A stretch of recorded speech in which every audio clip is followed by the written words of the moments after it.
Hello, everyone, and thanks for tuning in to the latest edition of Fran Coach's Franchising 101 series. I am Tim Parmeter, founder and CEO of Fran Coach, and your wonderful host for today's events. We are excited to bring you the November edition of our Franchisor Spotlight.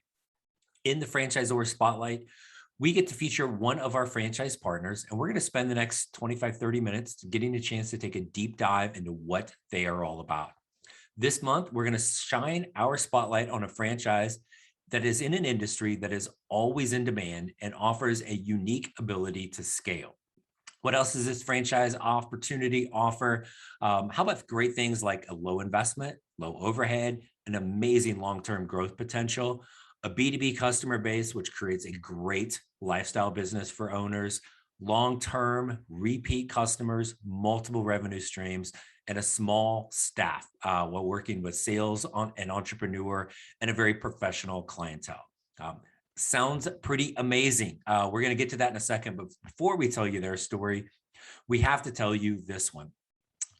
Fran Coach is a national search firm dedicated to working with individuals who are interested in owning a franchise. We are partnered with over 500 of the top franchisors in the country, spanning nearly 60 industries. Our goal is to help clients find the absolute best franchise for them to own. And the goal of the Franchising 101 series is to help educate people on all aspects of franchise ownership. So that is a bit about us, but let's get to the good stuff now and talk to our guest. And joining us today is Mr. Paul Dorsey. And Paul is with our spotlighted franchise, which is Jantize America. Paul, thanks for joining us today. Hey, thank you, Tim, for having me. I'm excited to talk to you and everybody else out there. Well, good. Well, buckle up, brother. We got a bunch of questions for you. You're literally, it's a spotlight because we are shining it on you, kind of like you're being interrogated. So hopefully it will be a little less painful, but we will see. And so bunch of things with Jantize.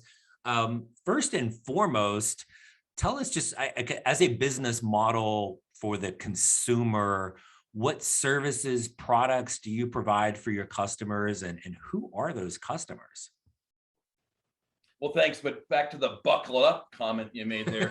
Tim, my office is inside the Charlotte Motor Speedway, and they're out there racing this afternoon, getting some practice in for the playoffs. So it might get a little loud in the background. Very cool. Let me know if I need to turn the speak. I'll close the window, perhaps. That will help. So clearly, yes, clearly we should have done this one in person in your office. Nice. Next time, for sure. Or when you come to visit with all these great candidates. There we go. So Jantize America, it's a very unique opportunity. It's multifaceted. So we may spend more time than your average interview. Our end use customer is facility services, disinfecting commercial office space. Devastating COVID that we've been through and are still going through, families and friends who are seriously ill and sick, and all the deaths that occurred. It's a horrible pandemic, as we know. Although Jantize America and the facility service industry has tripled, because now the old janitor who used to come in and dump the trash, and don't get me wrong, we were fighting disinfecting and swine flu and COVID and common colds and germs all the time. It was a endless battle against dirt and grime. But now we're at the forefront to be in the facilities first thing for the safety and the health of the employees. So it's used to be, I'd say it's not a sexy industry, but now all of a sudden everybody wants their facility service and disinfected for the safety of their employees. And it's one of those things that I think maybe if it's okay to say, there might be a positive byproduct of something as awful that we've gone through the last year and a half or so, is that like places should have been clean before, but maybe that wasn't always the case, or like, yeah, we'll kind of clean it, or just even things like, I don't know, folks, wash your hands, right? So it's really, again, not to steal the phrase, but it's kind of put the spotlight on how clean is your facility. And it's one thing if you want to be a slob at home by yourself, but if you've got a business, you got an office space, like that's just not acceptable anymore. So I can see where that's been a huge impact for you, for your business and the services you guys have provided over, especially over the last year and a half, right? Absolutely. So pre-COVID, it's a $128 billion a year industry. This is pre-COVID, or the last look, they came up with those numbers. So we were disinfecting touch points and doorknobs and elevators and all those different things, computer screens as needed. Even the airborne pathogens, we already had the sprayers and the misters that killed the airborne pathogens, but it was kind of, again, janitorial, out of sight, out of mind.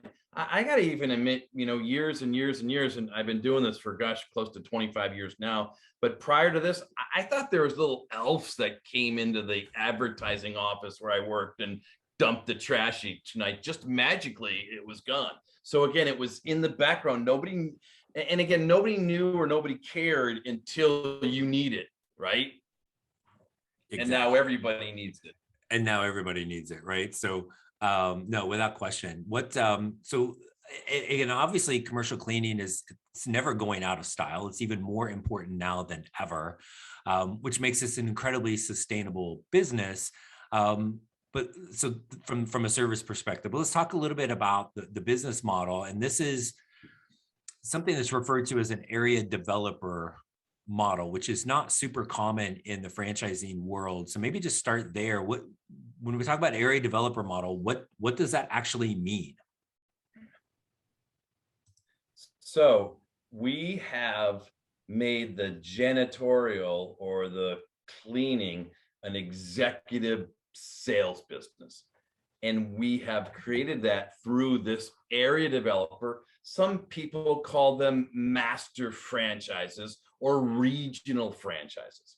The area developers at Jantize America purchase a major city, a football city. And it may be 2 or 3 or 4 different counties. Matter of fact, one of our best territories is Greenville, Spartanburg, South Carolina, where Guy Ludswick has Greenville, Spartanburg, Anderson, and just going a little bit over to the west of Columbia.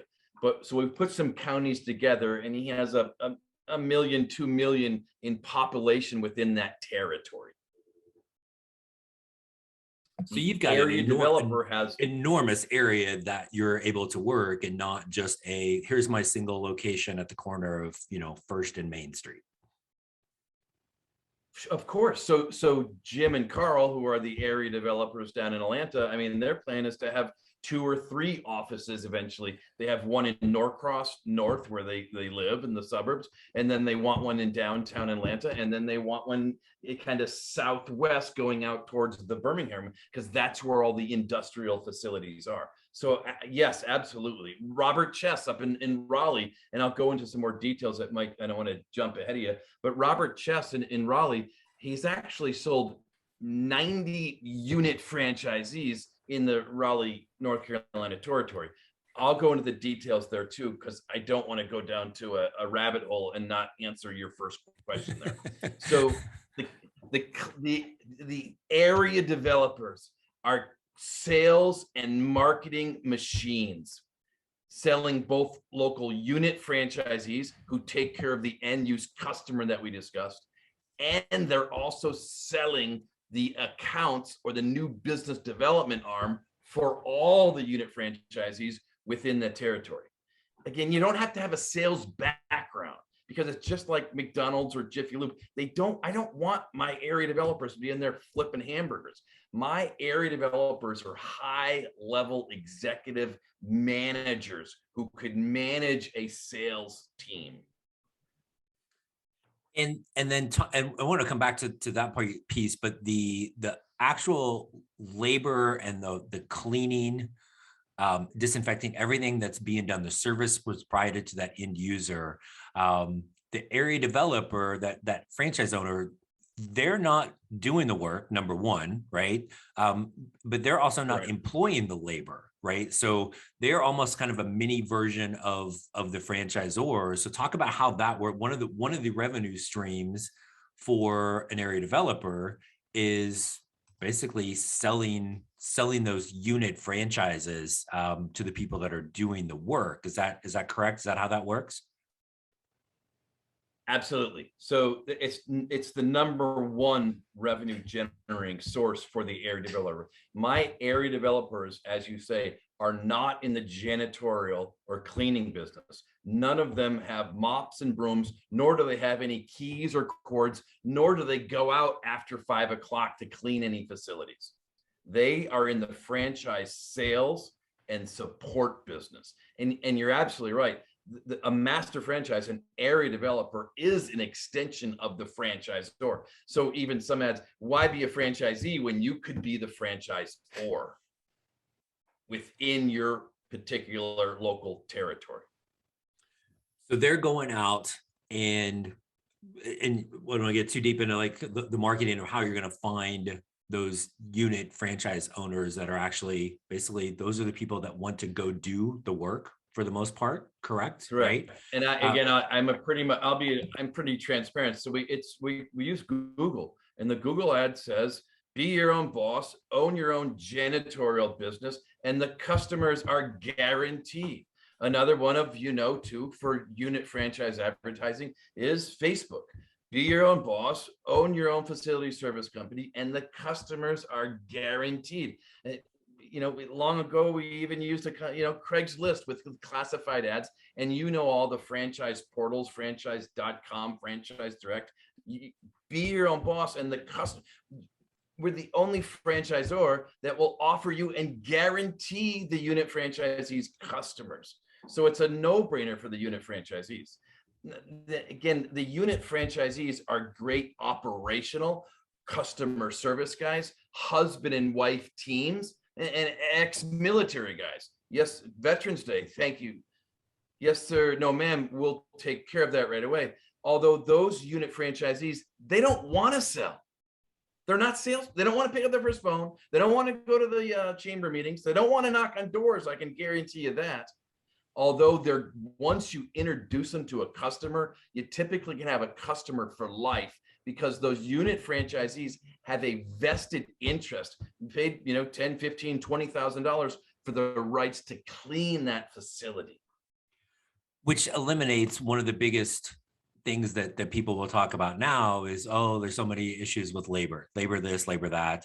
And I think sometimes that's from a business owner standpoint is on you as an owner. If you can't take care of your own people, well, you're going to have a labor issue no matter what's going on. But this really eliminates that, because just what you said, it's not an employee that's going in to do the work that, well, maybe they don't feel good, don't feel like it, got another job, whatever. The people doing the work are actually entrepreneurs and owning their essential route. They just don't have to do the sales. They're folks that enjoy going to do the work. So they're going to make sure it is done well, because again, they don't want to lose that contract. They don't want to lose that business. So it really kind of eliminates that labor piece, because it's not labor. You have other business owners that are going in to do the work. I mean, that's got to make that significantly better from a retention perspective for your customer base, I would assume, right? Again, 98% retention rate, and it's also a value sell. Well, the sales guys are meeting with that plant manager, office manager, facility manager. That's one of the things. Hey, Bob, plant manager, I'm not going to send you a $10 hour employee. You are going to meet our franchise partner who has a vested interest. The owner is going to be doing the supervising of the cleaning, because, Tim, don't get me wrong, we want our unit franchisees to grow. They understand profit and loss. They understand insurance. They understand business ownership. They're not in this to make 10, 15, 20 bucks an hour. They're into this to make 35, 40, 50% profit. We have a couple guys. Robert actually has one in Raleigh. He does 75,000 a unit franchisee. Let me confirm, under the umbrella of Robert Chest Master Franchise. He does $75,000 a month, and he has 20 guys working for him, and they clean a big medical facility up in Durham. Wow. The unit franchisees his profit on that account is 35%. We have other unit franchisees billing 10, 20, 30, 40, $50,000, and they have employees too. But on the other spectrum, we have a couple single mothers who are working full-time jobs at the bank or the car dealership, and they just want to make a couple extra bucks working, Wednesdays and weekends. And they clean 2 dentist office on Wednesdays and weekends, and they make an extra $1,000 a month.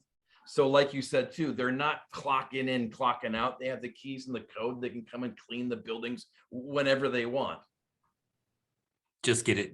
And again, kind of that entrepreneurial mindset, just get it done. Right. Get it done with that. So very cool. So that's the kind of how that kind of trickles down to who's doing the work. Back to that area developer owner of Jantize, and talk about some of the different revenue streams that they have, because there are multiple of them that are allowing them to build such huge businesses. So explain that a little bit to everybody. Absolutely. Let me start it with a story. I was interviewing a candidate for the Minneapolis territory, and he actually said, "Oh my God, Paul, that's just way too many revenue streams." Said no one ever except that guy. Yeah, I quickly ended the call and said, "You're not qualified. I gotta go." I don't want to make it confusing because we have a step-by-step program for this. So the first source of revenue, as I mentioned, are selling franchises. The franchise have an initial investment of around $10,000 to $15,000. And it's average because the unit franchisees can invest as little as $6,000 and they get $1,000 worth of business, or as much as $25,000 and they get $8,000 worth of monthly business. Remember, the unit franchisees are buying in a nutshell. Don't get me wrong, there's training, there's support, there's business cards, there's uniforms, there's mentoring, all for this. But in a nutshell, for the sake of this call, the unit franchisees are paying my area developers an upfront commission for X amount of business.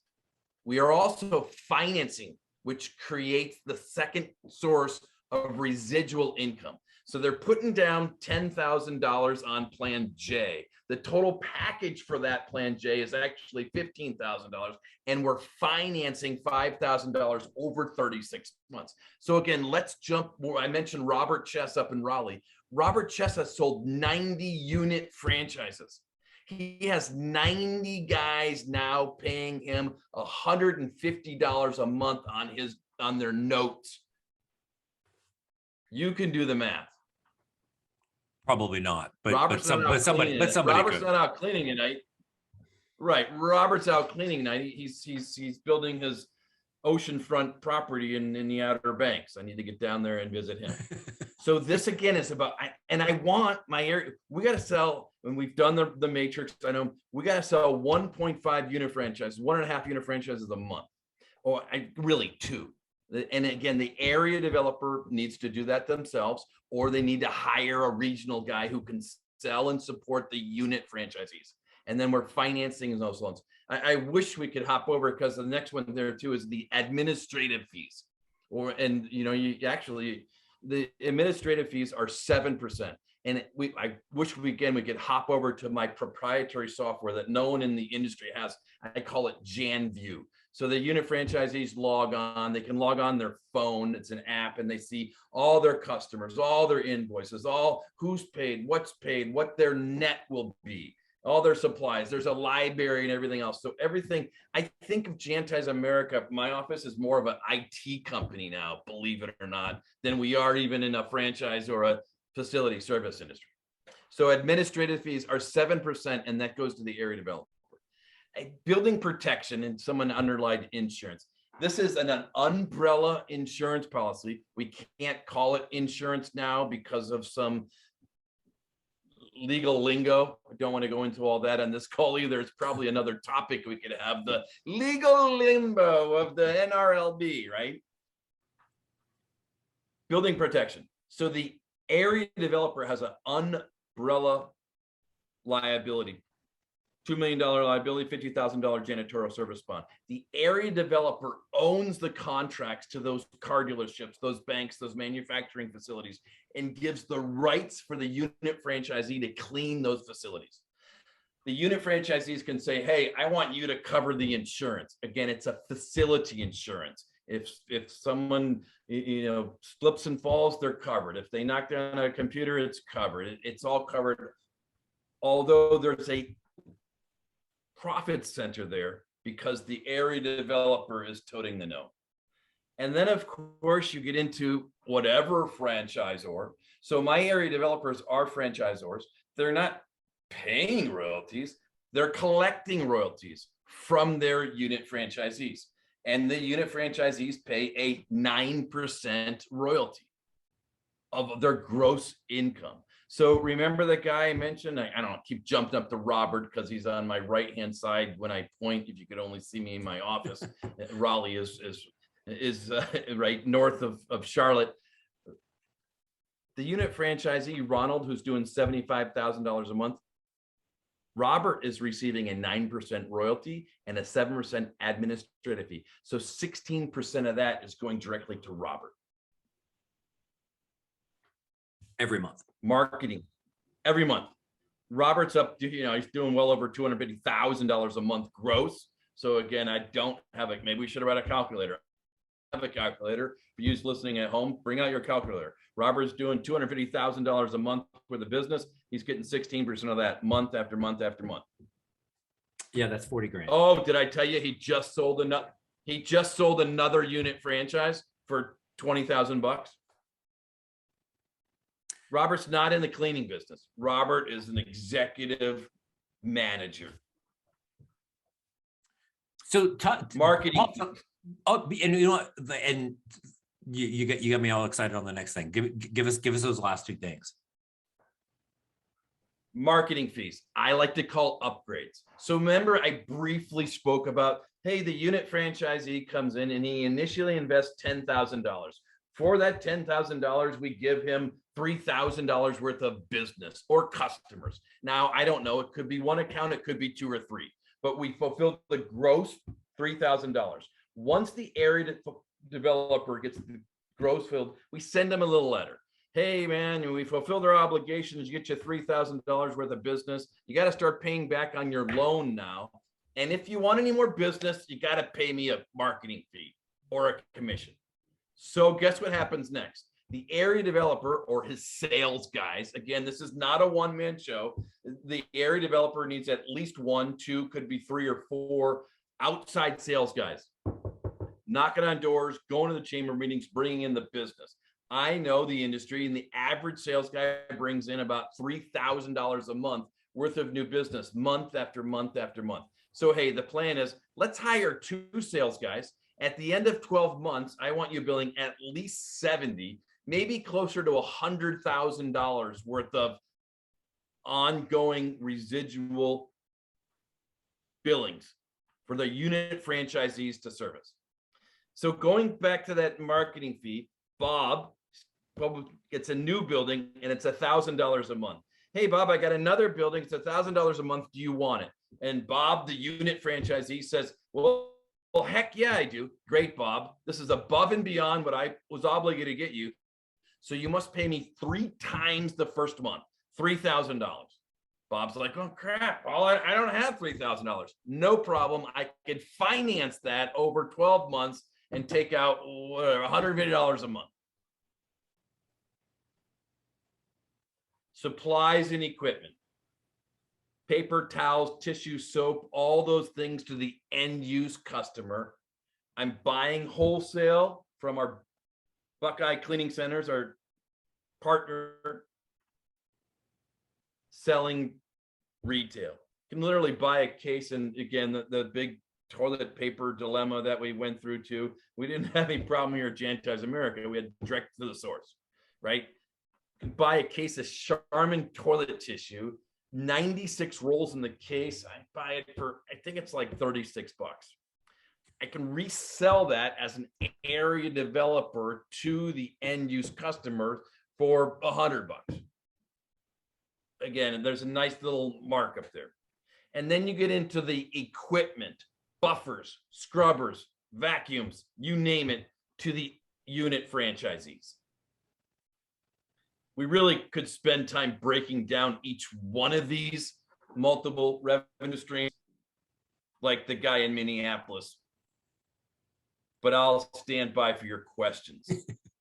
No. Well, and again, I mean, when you have a franchise opportunity that you can spend that much time talking about all the different revenue streams, easy to see how many different revenue streams that are available. And many of those are recurring as well, right? And then you go back to the fact that this is a service that's never ever going to go out of style, and any labor issues that may or may not be out there now, much of that is mitigated by the fact that you're not hiring the workers, you are partnering with other franchise owners, business owners that are trying to build their business as well. So all great things. Love it, Tim. Yes, you said the magic word. You said the magic residuals. Again, I don't know. I read Rich Dad Poor Dad back when I was in college. Residual income is the word. Reoccurring. It's not like any other one where, again, they have to wait for the customers to come in day after day after day into the restaurant. No, again, we're selling it once, the unit franchise, and I continue to receive royalties from that for the life of the contract. Yep. You mentioned this a little bit about kind of the oops, I got a little click happy for there for a second, but the area developer, they're not cleaning. They're not necessarily even the salesperson, though they may be involved with that at some. But this is where you go back to that executive management, executive leadership. They are building a team, probably smaller at the beginning, but really I think that anybody has probably that operational side, but certainly sales management side, because that's what your staff is, again, is kind of sales professionals for the most part. And then kind of getting a little admin type of work, obviously at some point in there, but this is a pretty small, very professionally driven staff that we're looking at for this. And again, really no overhead. And I didn't ask this yet, Paul, but do your area developers, do they work virtually? Do they have a small office that they're operating out of? What does that look like for them? Well, there's two things I would like to reply. The first one is yes, the area developers need to have a small office. Some of the guys are even in quite unquote executive type offices, but you have to have an office for yourself, an office for your sales guys to come hang their hats, bang the phones, do their things they do just on the computer. And you have to have a conference room, which could be a small conference room, to meet with those unit franchisees. And again, we got plaques on the wall, #1 franchise, rah, rah, rah. So yes, the area developer must have an office, an executive office space that we will approve that unit franchisees can come to. The second one there too is my area developers and Robert Chess, Robert too, up in Raleigh, you don't need sales experience. What you really need is courage, right? Because just like McDonald's teaches you how to flip hamburgers, Jantize America is a professional sales organization. And I've got a step-by-step program for everything. I got scripts for everything. If you follow the program, you'll be successful. You don't need, the guys, Robert and Guy, are actually my best area developers because they didn't have any sales experience. The ones that didn't work out, oh, geez, they were the best sales guy ever. They could sell ice to an Eskimo. And I was like, come on, man, the Eskimo doesn't need ice. You got to listen to the franchisor. So again, I don't know a lot about janitorial. I really don't, Tim. I've actually probably screwed up more floors, stripping and wax them than I ever helped the unit franchisees or the operations. But my team is a sales training company, really. And that's what we need as an area developer. And my area developers, again, need to have courage to get into this and be able to manage sales guys. And I think the biggest factor in a franchise owner in any franchise being successful, and you hit on this, is actually being willing to follow the plan. If you think you know better how to make French fries than McDonald's, then go start, like Bob's Hamburgers, right? You have to be willing to follow the plan, and then put forth the effort, because you as the franchisor and every franchisor, you went through all the growing pains of figuring out what this needs to look like. That proven model for success, franchise owners, whether it's an area developer or the unit franchisor, follow the dang plan, folks. Like that, people ask me all the time, like, well, which franchise is most successful? Whichever one you're going to be the best fit for, and follow the plan. That's the key. And then again, you got here's my plug for you too, is the name on the front of the jersey, Jantize America, or the Panthers or the Patriots or McDonald's, you name it, is going to get you in the door. But it's the name on the back of the door or the back of the jersey that's going to keep you in the door, right? So the franchise has the system. Whatever the one that you're representing, Tim, and you know, there's 3,000 of them, and we keep going back to McDonald's and the movie. The franchise has a system, and a system stands for save yourself time, energy, and money. Follow the system. It's really that simple. Yeah, sometimes that gets overcomplicated a little bit. And you kind of hit on the next thing is that person you're looking for as an owner. They're not cleaners. They could have the messiest house on the planet. We don't care. If they have sales experience, great. But it's really, again, that desire to build a huge business potential with this, follow the plan, and then be able to kind of manage that relatively small sales staff to begin with, and grow from there. So this is all fantastic. So I guess as we think about this, if somebody comes in as an area developer for Jantize, you're going to own a huge territory. You're going to have multiple revenue streams, many of which are recurring. So you've got the chance to just grow this massive, massive business. So on the surface, you're like, oh my gosh, this has got to cost like millions and millions of dollars to get started.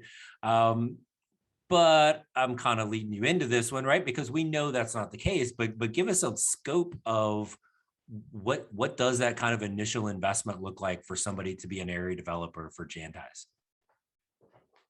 Again, $75,000 franchise fee per the territory. Again, major city, football city, or we put some counties together like we did in Greenville, Spartanburg. And then, yes, you need about another $75,000 to get a small office and hire some staff. So you're all in $150,000. And, you know, again, it's never the money or how much money you have. I can finance some of these things in-house. It goes back to the person and the drive that you're going to bring to the table. So again, like you just hit on that very briefly, but literally people, $150,000, half of which is just kind of the startup costs, operating costs for those first 3 to 6 months to get going, to be able to own an entire, I love how you said that, football city. I'm going to totally steal that, by the way. To any football city, the entire area is yours to be able to grow with all of those revenue streams. Now, does that mean that's oh my gosh, everybody should do this? No, because we've hit on a lot of things that, this, like every franchise, isn't for everybody. But I think that's the beauty of the industry, is there's something out there that may be something you didn't necessarily think about. I'm going to go out on a limb, Paul, and say most of your area developers did not spend time as a child saying, Mommy, Daddy, I want to own this big janitorial business someday, right? It was nothing on their radar, nothing in their past kind of corporate history. But then all of a sudden this became the perfect fit for them. Would that be an accurate assumption to make? Tim, that is 100% correct. There's even some videos of testimonies on the website you saw, and they actually say, I never thought about this until I spoke to Paul. So it's the millionaire next door. You would never think about this. And again, who cares what everybody else thinks? And my wife doesn't like me wearing my Jantize logo shirt to church because everybody thinks I'm a big janitor guy out cleaning buildings every night. Again, my area, I don't know. Again, 25 years, I think I've been out cleaning buildings maybe 5 times. Again, you're not in the operations division. We can hire operations guys all day long, right? You're in the executive management business. I love it, man. I absolutely love it. And I appreciate your time. I don't want to be respectful, so I want to fire one more thing at you before we turn you loose to go watch those cars spin around in circles outside. Nice. What else would you want us to know about Jantize that maybe we haven't already talked about? Well, there's a lot. And then forget about all these dollars and cents and figures we discussed. I want you to realize again that my area developers get into this and we really become life changers. And I believe in my heart of heart that our area developers play a significant role in the lives of other people. So I've got letters on my wall, and I used to run Charlotte. I sold Charlotte 4 years ago to Todd Horsfall so I could start the national expansion. I've got letters on my wall from numerous franchisees that say, Paul, this is the best Christmas ever. I was making 10, 15, 20 bucks an hour. Now I'm making 10, 15, $20,000 a month. Thanks for all your help. So it goes back. And again, when I was running Charlotte, I think I sold like 70 unit franchises. I love the industry so much. I actually have a satellite office and I drive up to Greensboro. I've got sales guys up there on Tuesday and Friday because it's almost, I don't want to get silly on you, man, but and I'll share my mission statement with you too. Everything we do is try to build mutual beneficial relationships with our franchisees, our customers. But again, those unit franchisees, the unit franchisees, those are my partners. Those are my customers. The end use buildings, the banks, the car dealerships, the manufacturers, those are not my customers. Those are the franchisees' customers. So I continue to teach guys how to fish instead of just giving them fish, if you know what I mean. And it's almost like a tombstone test. Is at the end of the day, it's going to say, woohoo, Paul made a couple of $1 million. Your area developer, Robert, made millions of dollars. No, it's going to say, hey, Robert helped 75 small business owners in the Raleigh area to get what they want and to grow their family businesses by using his gifts of sales and marketing. So again, think about this more, not what you can do for you, but what you're going to do and how you're going to help other people in whatever you do. And that will bring true significance. No, I love it, man. And I think that's the kind of the cool hidden thing with that area developer master franchise. Those get bounced around a little bit. Yes, as that area developer, you have a chance to grow a big business, but the ones I think that are truly successful have that mindset you just talked about, right? That yes, they're growing a big business, but they're actually helping others do something that they didn't think maybe was possible either. It was have their own business and be successful with it. And it is, I think pretty much everybody that owns a business, Paul, probably you, probably me, like it's life changer. It is the best thing professionally that I have ever done in my entire life. And has just changed everything. And for an area developer to do that for themselves, yeah, that's awesome. But to do that especially for that many unit franchise owners is just amazing. So I love that. I'm glad you shared that with us on that mission statement. That's awesome, brother. I love it. All right, man. Paul, thank you so much, man. I really appreciate you joining us today. So thanks so much for coming on. No problem. Look forward to seeing you next time. We're seeing you soon. We're back to the franchise shows, I think. Yeah, definitely. We're just going to come out to Charlotte and hang out and watch the car spin around. So, and everybody else. There's 26 turns now. It's the Roval. They turn and they go left too and right, and they don't just go around in circles anymore. They've changed that, right? Yeah. Well, no. Like probably sad state of my life. My 8-year-old has a NASCAR Xbox game.